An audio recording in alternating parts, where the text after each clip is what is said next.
Hello everyone, my name is Randy Haskins. I represent the Underground Alliance Martial Science Research Association here in Springfield, Mass. Just going to demonstrate some things different concepts and things that we do within our dojo. I have my student Ryan Brown here with me, and here we go. So we're just going to discuss habitual acts of physical violence as I see it, as my experience has led me to understand. Habitual acts of physical violence,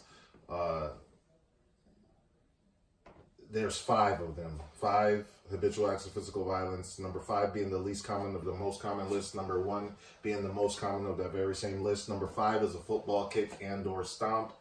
Number 4 is a bear hug, headlock, some type of tie-up where 70% of your body's tied up to your opponent's body. Number 3 is a push or shove. Number 2 is a grab. And number 1 is a punch or slap. We're going to deal with the punch. Number 1 habitual act of physical violence. People are lazy. People are extremely lazy, and they will take the path of least resistance. So I bait people in by keeping my hands in front of my face when I want them to throw an outside arcing technique. There's only 2 modes of travel of anything that will ever come at you. That's straight or outside arcing. I want to bait them into throwing an outside arcing technique. I keep my hands in front of my face, just like so. Here we go. So, as I'm standing here, and I tell this guy, listen, please, I don't want any problems. I got my hands in front of my face. 1 out of every 10 people are left-handed, which means the majority of attacks are going to come right-handed. That's why most kata start to the left. It tells me that 1 out of every 10 people is left-handed, or the majority of people are left-handed, which means I'm going to be attacked from the right side, and it teaches me to protect my right side. So as I'm standing here, this man comes in, he wants to punch me, and he comes, and I shut his arm off and continue my attack. That simple. I bait him into that hook, and I create some muscle disruption by attacking that limb as he attacks. Very simple. Now what I'm going to do is open up and create a tunnel that he can punch into. As I'm here, I'm coming, opening my elbow, opening my hand up, bringing it over. Now he has a pathway in because I want to bait him into straight. Again, from here, I'm coming here, and talking to him. Makes him punch straight. And then I collapse my elbow. Collapse my elbow. One more time.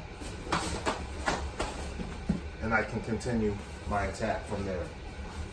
Very simple concept, very simple technique.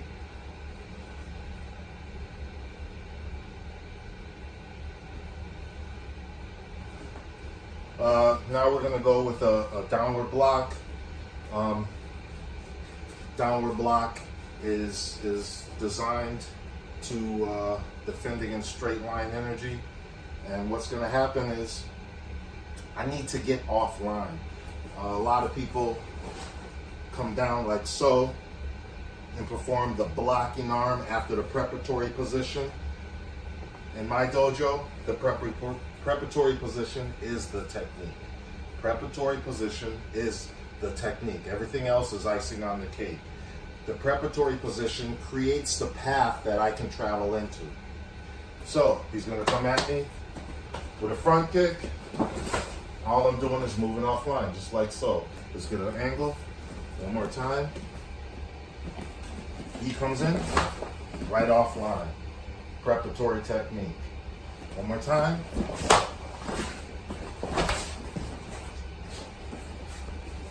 One more time.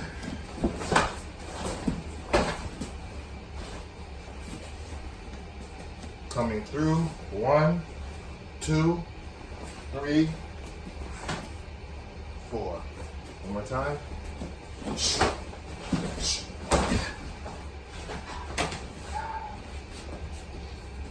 Very basic technique. Getting offline, back fist, reverse punch, check, elbow through. Let's see where else I want to go.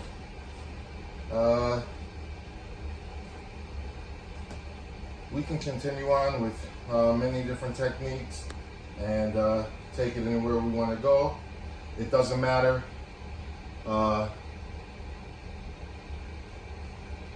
what limb comes. We're dealing with the mode of travel of technique and not the specific technique itself.